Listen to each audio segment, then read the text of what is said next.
Aquestes són les nostres experiències i al llarg del programa farem diferents connexions amb persones que aquest any estan vivint de prop la selectivitat, des de col·legis i diferents professionals. Tenem connectat a una persona, ell és l'Arturo Callido i el coordinador de batxillerat a l'Institut de les Sales de Viladecans. Què tal, Arturo? Molt bon dia, benvingut al programa. Molt bon dia, Bon dia. encantat d'estar-hi. Encantat nosaltres perquè sabem que tu estàs dins de l'ESPAU ara mateix. On estàs situat físicament? Riuràs. Estic a un passadís. A un passadís. T'han castigat? Perquè saps què passa? Que a les aules d'estudi que habiliten per als vocals de centre hi ha molt de soroll. I m'he escapat a un passadís que està més tranquil·le de la cosa. T'agraïm aquesta estoneta. Quina és la teva tasca dins d'aquest any a les selectivitats i com està sent també respecte a les mesures de seguretat? Sí, mira, nosaltres, cada centre té un vocal de centre. El vocal de centre acostuma a ser el coordinador de batxillerat i les seves tasques bàsicament és ajudar en l'organització.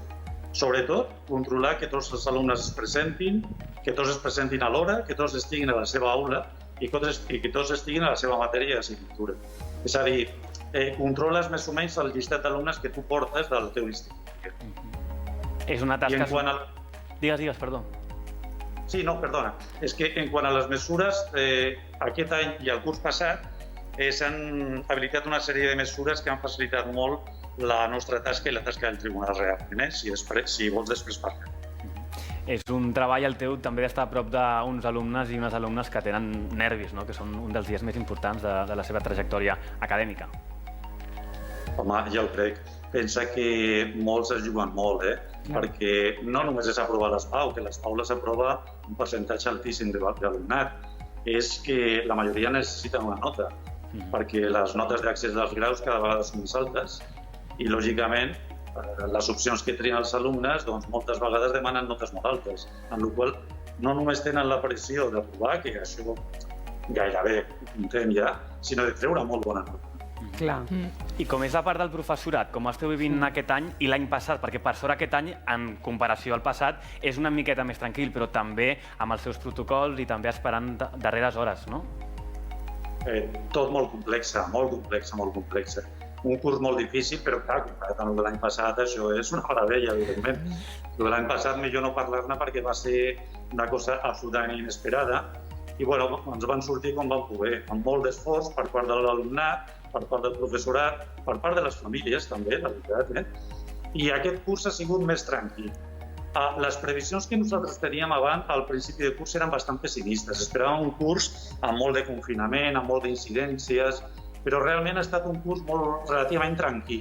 Al nostre centre pràcticament són poquets els grups que s'han confinat i al batxillerat sí que és veritat que el problema és que ha patit la semipresencialitat.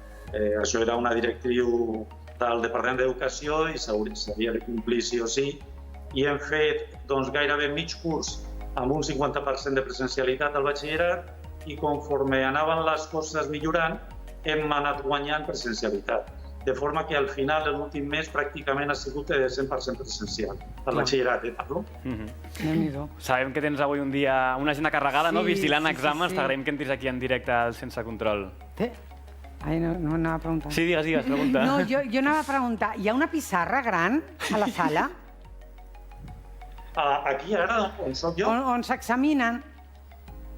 No, hi ha una pantalla molt gran amb un rellotge enorme. Quins nervis. Ai, és que jo posaria... No, és que jo posaria una frase, posaria respira, confia en tu, o alguna cosa així, perquè els animi quan entren. Em sembla que aquests missatges positius no hi són, Els hi dono jo abans d'entrar. Això sí, però vaja.